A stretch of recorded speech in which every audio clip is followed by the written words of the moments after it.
Hagamos un juego recontra sencillo. Si yo les digo que piensen en las obras de Frank Miller, ¿cuáles son las primeras que se vienen a la mente? Les doy 3 segundos. Tal vez esta de acá o estas de acá.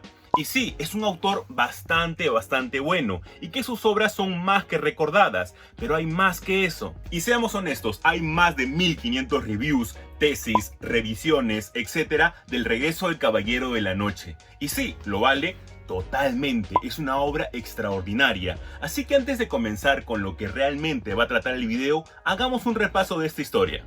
Tenemos un Batman que ya ha pasado al retiro luego de muchos años de pelea, pero que aún le queda energía para un último baile debido a lo que enfrenta Ciudad Gótica. Este tendrá que regresar a pelear en una representación de 3 actos espectaculares por parte de Frank Miller. Inicialmente los mutantes, que son los pandilleros liderados por un personaje que representa todo el vandalismo de Gotham y que jugará un papel muy importante.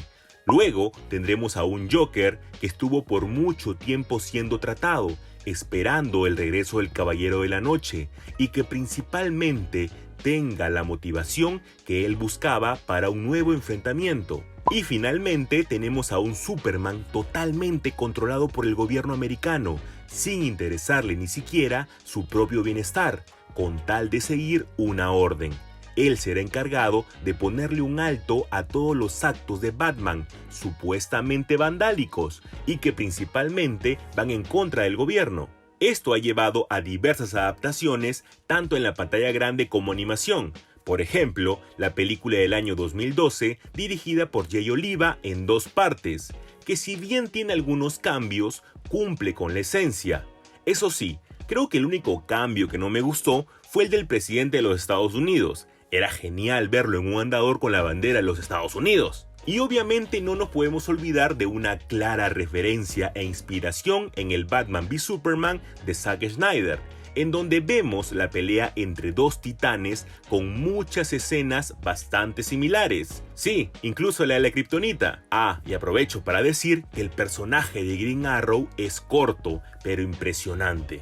Pero no termina ahí, tenemos una continuación y hasta precuela por un lado, con el regreso del Caballero de la Noche, La Última Cruzada, en donde nos cuenta el último enfrentamiento del Joker con Batman hace 10 años, y 2 continuaciones que hablaremos más adelante. Entonces, ¿cuál es el objetivo de este video, Nergico? Frank Miller es más que Batman, es más que Daredevil, pero generalmente nos quedamos en lo reiterativo y nos perdemos de un montón de cosas buenas que tiene este autor, y principalmente nos quedamos en lo mismo en nuestras lecturas de cómics y no disfrutamos aún más allá, que es seguir pasándola bien leyendo un cómic. Que es lo más importante, no nos mintamos. O sea, hay un montón de obras de este autor que pasamos de frente y en serio son increíbles. Así que hoy quiero poner bajo la lupa a Frank Miller y quiero que conozcan muchas de sus obras que pueden sorprender a más de a uno. Es por eso que hoy en Nerdgeeks, el otro lado de Frank Miller.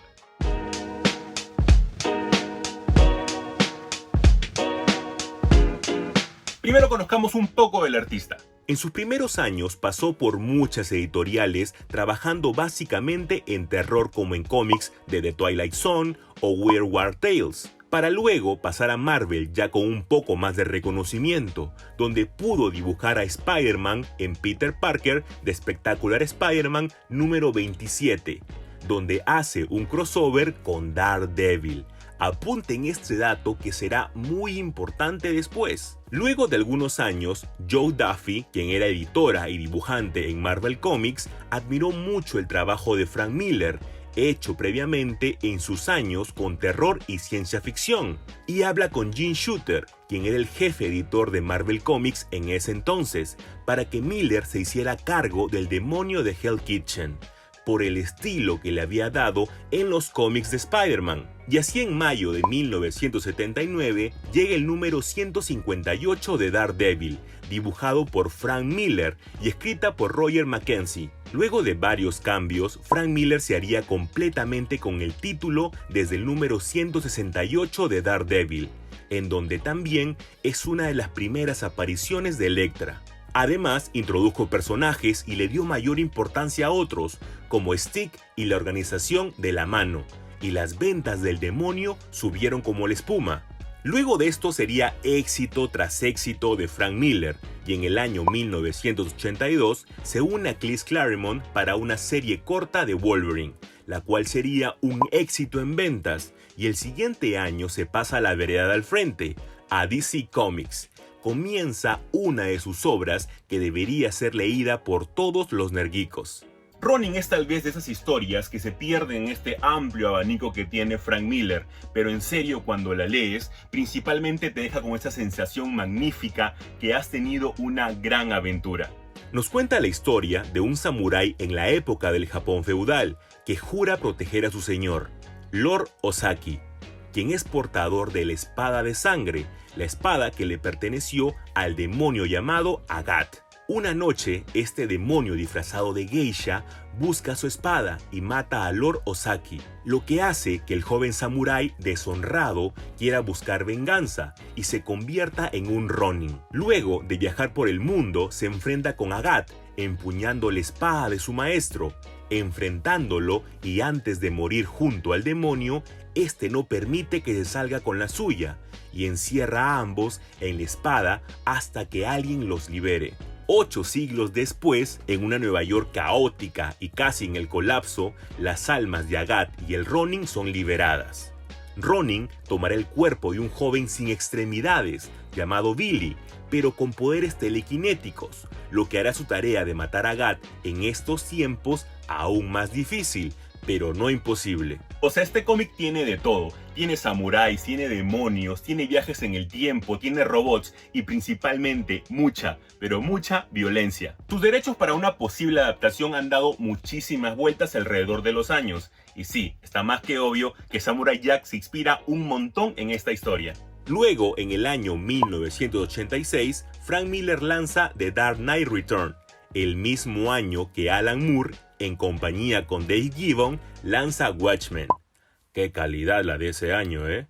Ese mismo año, luego del regreso a Marvel Comics, Frank Miller junto a David Mazzucchelli hacen Born Again, una serie que al mismo estilo de The Dark Knight Return le da otro aire totalmente diferente al demonio de Hell Kitchen. Para luego, ya fuera de la continuidad, tendríamos a Elektra Asesina, una historia que incluía ninjas y cyborgs por montones. Si seguimos en la historia año tras año, en el año 87, en un producto junto nuevamente a David Mazzucchelli, se le encarga un proyecto para Batman, que iniciaría en el número 404, posteriormente conocida por todos actualmente como Batman Año 1.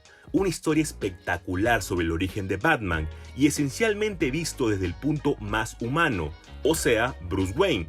Esto servirá para una infinidad de series del Caballero de la Noche, que tomarán este origen con mayor detalle como único y relevante de ahora en adelante. Hasta aquí vamos bien con las obras de Frank Miller, pero ¿qué sucede en esta época específica de toda la cronología de Frank Miller? Y es que muchísimos autores tuvo muchos problemas con DC. ¿Por qué? Por el sistema de clasificación de los cómics. Y muchas veces se censuraban los cómics y eso afectaba muchísimo a la libertad creativa, principalmente en ese entonces de Wolfman, Alan Moore y Frank Miller. Lo que llevó que la relación que tiene Frank Miller con DC se rompa y él no quiera trabajar ya más con ellos. Él agarró todas sus cosas y prometió nunca más escribir para ellos. Obviamente eso cambió con el tiempo. Y Frank Miller se fue a Dark Horse Comics. Y aquí empieza lo bueno. Luego de su publicación de Elektra Live Again con Marvel Comics en 1990, Frank Miller saca su primer cómic con Dark Horse, titulado Hard Boiled, en compañía con el artista Jeff Darrow. Esta historia gira en torno a Nixon, un supuesto recaudador de impuestos, quien sufre múltiples lesiones y es reparado como un robot, para luego descubrir que todo era un sueño, o eso creía. Esto será solo el inicio de una aventura particular para averiguar quién es, ya que en el camino se encontrará con una persona sospechosa de evadir impuestos, lo que hará una matanza por todos Los Ángeles. Y si a esto le sumamos una segunda trama de una compañía llamada Will 4 que crea robots asesinos, todo se complica aún más. Esta obra es una super sátira a gran parte de las historias de ficción de los años 90, y principalmente fue alabada por el trabajo a detalle de Jeff Darrow, O sea, miren esos detalles en cada una de las páginas. Es increíble este sujeto. Al mismo tiempo, Frank Miller se ponía a trabajar con Dave Gibbons, el mismo de Watchmen, en tal vez una de sus mejores obras y para mí la mejor que tiene, Give Me Liberty. En esta historia tenemos como protagonista a Martha Washington, una mujer afroamericana que nace al inicio de un gobierno dictador, donde encierra a las personas de bajos recursos en un barrio con la esperanza de mejorar, llamado El Green. Luego de enfrentar varios abusos y muertes dentro del Green, es llevada a un hospital psiquiátrico, donde descubre experimentos con niños con poderes psíquicos. Luego que ella es abandonada a su suerte, decide enlistarse a la Pax, un ejército en donde logra destacarse por luchar en contra de las corporaciones de comida rápida. Y sí, no les miento, esto es solo la punta del iceberg de lo compleja y entretenida que puede ser la historia de Martha Washington de Frank Miller. Tiene misiles en órbita apuntando a varios países, liderado por nazis gays, presidentes borrachos, racismo, fascismo, armas nucleares y mucha, pero mucha guerra. En la versión en español, la historia se divide en 4 partes. Se divide en Give Me Liberty, Martha Washington Goes to War, Martha Washington Saves the World y Martha Washington Dies. A partir de ese momento, Frank Miller se metería de lleno en el mundo del cine, haciendo guiones para Robocop 2, Robocop 3, en el cual obviamente va a poner su estilo. Obviamente hay ninjas.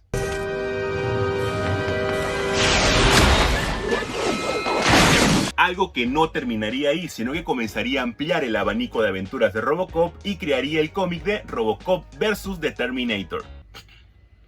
Luego de un año volvería con una historia que sería un éxito rotundo, Sin City, una historia sobre una ciudad envuelta en el vicio y muerte, con muchas historias por contar, cada una más violenta que la otra y entrelazada por alguien en común. Luego se llevaría a la pantalla grande a manos de Robert Rodríguez y el mismo Frank Miller. El resultado fue bastante positivo, dando hasta una secuela, Sin City: A Dame to Kill For.